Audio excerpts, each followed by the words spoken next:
क्योंकि अब मेरे को गुरु ने हुक्म दिया था, मेरे को इसमें दिया था अक्टूबर में, सन 2023 में दिया था अक्टूबर में। उस टाइम जो इन्होंने बोला था स्थापना करो, स्थापना करने के बाद इन्होंने मेरे को गुरु गद्दी का हुक्म दिया था। गुरु गद्दी का हुक्म देने में मैंने स्थापना की। उस टाइम से मैंने दरबार थोड़ा अपना लगाया था। अब दरबार में अब जो है कहते इसकी कृपा है।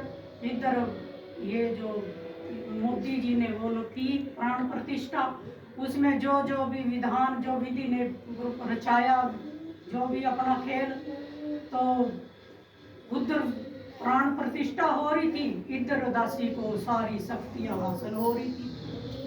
सारी शक्तियों में किस किस के दर्शन हुए आपको? कौन कौन विराजमान हुए आपके पास आके? दासी के पास पहले सबसे पहले तो हनुमान जी आए। हनुमान जी ने आके बोले जय सिया राम। दासी भी बोली जय सोम निरंकार। दासी ने ऐसे बोला। उसके बाद फिर दासी को मिली मोती आए दासी की जोड़ी में, जिनको हीरा मोती बोलते हैं। कहते हैं भगवान के, कहते नहीं गली गली भी बिखराऊं मैं मोती, राम तो के मोती। उधर अयोध्या में प्राण प्रतिष्ठा हो रही थी भगवान श्री राम की, इधर आपके पास हनुमान जी आए, हाँ जी, उन्होंने जय श्री राम का नारा लगाया। हाँ जी, तो आपने सोहम निरंकार का जवाब दिया कि सोहम हाँ निरंकार, जी, यानी आत्मा परमात्मा सब एक ही हैं। हाँ जी, जो ये प्राण प्रतिष्ठा हो रही है, हाँ जी, इसमें सभी देवी देवता सभी का आवाहन किया गया है वहां पर, और सुचारू रूप से वेद मंत्रों द्वारा वहां पर प्राण प्रतिष्ठा चल रही है। आपका गुरु का आदेश है कि आप गद्दी लगा सकते हो, तो आप कोई दिन है आपका, आप कब कब गद्दी लगाते हो? कोई एक निश्चित दिन किया हुआ है, या हफ्ते में एक दिन, 2 दिन, या कोई विशेष दिन? नहीं, जिसका कोई हुक्म नहीं है। इसको तो जब मर्जी इसकी गद्दी लगा लो, ये मेरे को कहीं से नहीं रोकता। कहीं मैं चली जाऊं, कहीं मैं बैठ जाऊं, कहीं मैं उठ जाऊं, ये मेरे को कहीं से नहीं रोकता। बोलता जहाँ जाओ, जहाँ मर्जी जाओ, जहाँ मर्जी जो मर्जी करो, कहीं से मेरे को बंधन में नहीं डालो। इसका कोई बंधन नहीं है मेरे। आप ये बताएं, जैसे मान लीजिए आपके पास ऊपर गुरु जी की कृपा है, आपके घर वालों का कैसा सपोर्ट मिलता है आपको? क्या कोई घर में कोई ऑब्जेक्शन करता है आपसे कभी, ये आपके ऊपर ये गुरु जी की कृपा है, या आपको सपोर्ट न करता हो, ऐसा कुछ है? नहीं जी, मेरे घर वाले इसी पे चलते हैं, इसी का नाम लेते हैं, इसी के हुक्म में रहते हैं। अब आप लोगों को क्या कहना चाहोगे, जो लोग इधर उधर भटक रहे हैं, जो गुरु का सम्मान नहीं करते हैं, उनके लिए क्या कहना चाहोगे आप? मैं तो यही कहूंगी, इसका हुक्म है, जो इसकी शरण में आएगा बख्शा जाएगा। इसकी शरण में आओ और बख्शे जाओ। यानी गुरु की शरण में आओ। हाँ जी, बख्शे जाओ, ये इसका हुक्म है। तो आप जैसे मान लीजिए कोई बाहर का आदमी आता है, आप गद्दी लगाते हो, तो आपको क्या पहले से पता लग जाता है कि इसके ऊपर किस चीज की आत्मा है, कौन सी आत्मा है? ऐसा कुछ आभास हो जाता है आपको? देखो जी, ऐसे आभास तो नहीं होता, पर जो आप चीज आती है, सामने आती है, वो चीज जो आके बोल जाती है, उसको तो ये अपने आप ही हटा देता है। इतना तो गुरु नहीं बताता भी हाँ इसका क्या हुआ है। आत्मा तो देखो, आत्मा इसका रूप है। आत्मा तो रूप बदलती है, रूप बदल के कुछ भी आ जाती है। तो आपको नहीं लगता कि जो आत्मा है वो लोगों को क्यों परेशान करती है, इसकी वजह क्या है?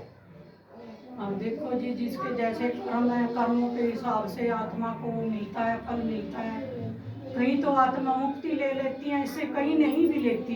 क्योंकि मैंने देखा है सत्संग में कई बार कोई आत्मा ऐसी आती है कि वो मुक्ति लेने को राजी भी नहीं होती। ये मुक्ति देना भी चाहता है, तब भी मुक्ति लेने को राजी नहीं होती। तो फिर इसका तो दोष नहीं, गुरु का तो दोष नहीं फिर उसमें। तो क्या वजह है, क्यों नहीं मुक्ति लेना चाहती है ऐसी आत्मा? क्या वजह हो सकती है? अब वो उसकी अपनी वजह है, इसकी वजह है, प्रभु जाने उसको क्यों ब्रह्मांड में घुमाना चाहता है, क्यों घुमाना चाहता है। तो आप लोगों से ये संदेश देना चाहोगे कि सोहम निरंकार का जाप करो, सोहम निरंकार बोलते जाओ, और अपने परिवार की और अपने जो पितृगण हैं उनको सबकी मुक्ति दिलाते जाओ। हाँ जी, मैं तो यही, जो मैंने इसको पाया, यही जाप करके, इसी को याद करके, जाप तो मैंने नहीं किया, मैं तो हरदम इसको याद रखती हूँ, हरदम ये चलते बैठते उठते फिरते इसका मेरे को ध्यान रहता है। इसी तरह जैसा परिवार का भी इसकी तरफ बहुत ध्यान है, इसी को ध्यान में रखते हैं। इससे जो है मतलब कोई भी आत्मा छू नहीं सकती इसका नाम लेने से। तो संत जो सोहम निरंकार है, क्या आप इसको कोई विधि विधान भी है आपका, कोई जाप करने का, या सोते बैठते जागते जब मर्जी सोहम निरंकार का जाप करो पूरा फल मिलता है, या कोई आप अलग से कोई साधना भी करते हो? नहीं जी, मैंने कोई साधना नहीं की। मैं तो उठते बैठते चलते फिरते, मेरे को एक समय जो है इस घर में मैं आई थी, मेरे को यहाँ ज्ञान भी हुआ था। क्या ज्ञान हुआ था आपको? ज्ञान हुआ था, मेरे को छोटा सा पेड़ था यहाँ हमारे घर में, इसमें उस टाइम हमारा एक ही कमरा होता था, उस टाइम अनार का पेड़ था। मेरे को उस अनार के पेड़ से ज्ञान हुआ था। ज्ञान होने में मेरी जो है रात को सपने में जो है मतलब सपना समझ लिया, कुछ भी समझ लो, मेरी लीव जो है इसको सोहम सोहम करते करते जो है मतलब इसमें चली गई, मिल गई इसमें। आत्मा और परमात्मा एक हो गया। मेरे को ऐसे लगा दो पार्ट हैं, एक पार्ट सुनहरी रंग के जैसे स्वर्ण होता है, दो पार्ट है, एक ऊपर है एक नीचे है, उसमें कलम ऐसे लगी हुई, वो कलम मैं पकड़ लेती हूँ, जैसे वो पकड़ती हूँ तो मेरे को जाप खुल जाती है। आपने सपना देखा था? हाँ जी, वो सपना देखा। तो उस सपने का क्या मतलब समझे?